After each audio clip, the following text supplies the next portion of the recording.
Hi, how's it? Because I'm really like on a roll. But this thing is on Grasela. I'm gonna try and concentrate anyway because I gotta sleep. And if I don't tell this dream, I'm never gonna sleep. Okay, righto. So I gave you the context in the previous part, so please go check it out. I told you about a household that I was moved to against my will, that belonged to my grandmother's best friend. It was not unloving. If anything, I was being doted over there, quite adored. However, it was not my first prize. I didn't want to live there. This dream that I had, Rapture, I had just been flown to Botswana, and I understood that the person who flew me to Botswana was my fiance, Botswana. God, yes, it was just gawking at me, the Botswana thing. My fiance was the one who flew me to Botswana, and I was gonna now live in Botswana, as in like a wife. He met me. I'm South African. He's the man. I'm gonna go and I'm gonna live in his country, right? And in this dream, when I arrived, to Botswana, I landed not so much at an airport, but I landed at the doorstep of this house, that belonged to my grandmother's best friend and her kids when I was a kid. And when I arrived there, there was an immediate feeling of foreboding because I understood that it's not my first prize. I would, you know how in that story that I told you in my upbringing, how it is that I wanted to stay with Ladi, but they moved me to Mabetla, and I stayed there for like 2 years before I started primary school officially, right? I was only able to move back to my grandmother's house when I started primary school. So I was there from like maybe the age of 4 to 6 or something, right? And I didn't want to be there. I was apart from my cousins and I didn't want to be there.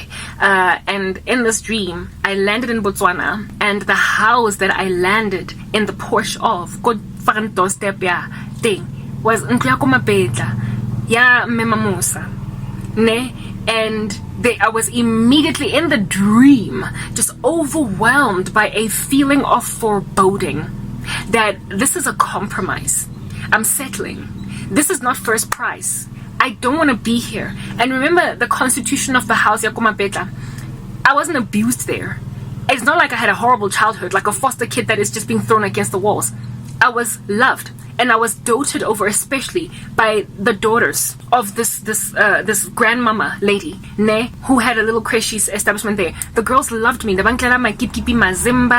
Oh, they used to spoil me rotten. They loved me, and to this day, I have feelings of affection when I think about them. It was a warm environment. God loved me that way with those kids, with those teenage girls. When I was just like 4 years old, right? They were so loving, so good with me.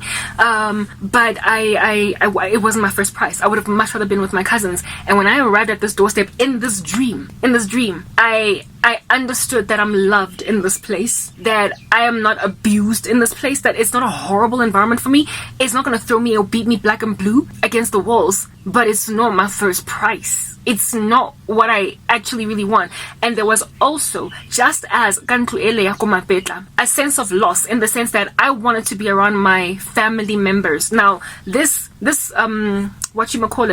family, Yakomapetla, was not in blood family. They were just like a loving, it was like a gogo that loved kids so much that she was happy to basically just foster a whole bunch of kids that are not biologically linked to her. She was my grandmother's best friend, and she had a love for children, sufficiently enough to take care of them without asking for anything in return. And her daughters were also similarly loving of kids, right? So yeah, that was the state.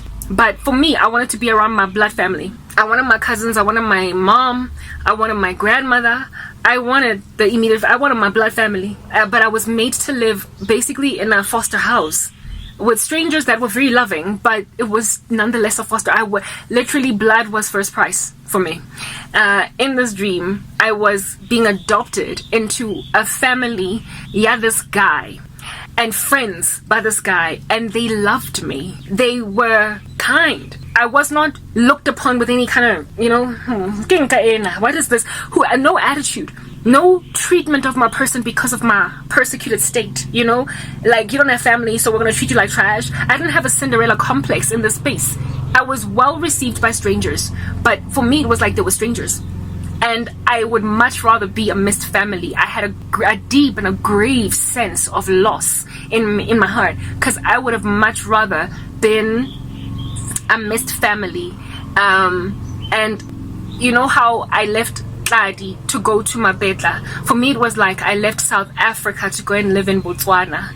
It was not only a sense of loss over losing a nation, right? And not only a sense of loss in losing my blood family, but also a nation. I had deep sorrow in the fact that I had to relocate to another country. That was the first thing. And also deep sorrow that I had to relocate somewhere where my family members are no longer active in my life, my blood family. And that is literally how I feel in waking life. I've been so badly persecuted by my family members. However, having come from a history where it was my Dia's big family reunion, my Christianity threw me into persecution by people with whom I grew up hamonate in the presence of. I don't have a history of abuse. I don't have a history of bad family relations, really all strained and everything all over the show. It's only when I came to Christ that literally everybody just started to get separated. The Lord has come upon the earth not to bring peace but a sword. And God brought a sword in my family. The Lord did warn me that there would be a great deal of attack in my family. And by fam, I mean extended, like cousins and everything. Big. Medea. Think Medea's family reunion. Family Yaka was like that. And I came to Christ and it all just kind of fell apart. And I'm still mourning that. I'm literally bereaved in the worst way. It's like they all died in a bus crash. One sitting. And I was the only one left standing. And I'm still mourning years down the line. And people don't understand why I don't just move on. I don't want to be separated from my cousins and my mom, my uncles, my grandmother, but they separated me by force. The people who separated me by force were not even the people who embraced me. It was my family. It was a decision made by my mom and my grandmother. They are the ones that took me away from that space. Do you understand? I don't want to be separated from them, but they acted in a way that basically ripped me apart from them. I had no say in the matter. I could not be like, but mom, I want to stay with you. The decision was sealed by them. So basically just the depth of rejection that I felt as a kid, you could imagine. And that feeling of foreboding was also very ripe in this dream. When I arrived at the doorstep of this house after getting off an airplane in Botswana, I landed and the memories attached to it are the ones I've just highlighted above. I was in a foreign land first and foremost, and I wanted to be in South Africa. It's how I feel. South Africa has persecuted me as a nation. It made it impossible for me to live here. I can't get a job. I can't do anything, Lana. I am living in a nation that is persecuting Christians almost as badly as if though I'm in Iran, yet I'm in South Africa. I have lamented about the South African abuse of my person since I came to Christ, displaying how unsaved South Africa is, yet it professes it's like the Sardian church. I've done a video about the fact that South Africa is like the Sardian church before. They have a reputation for being alive even though they're dead. They're Laodicean, they are lukewarm, neither hot nor cold, and because they're lukewarm, God is going to spit them out of his mouth. And so because of their lukewarm state, whenever there's a fervent, fiery ball of energy rolling around them that is earnest in Christ, they persecute it. And they don't even know that about themselves. They don't want to dig deep. They don't want to investigate their pitiful state in the sight of Emmanuel.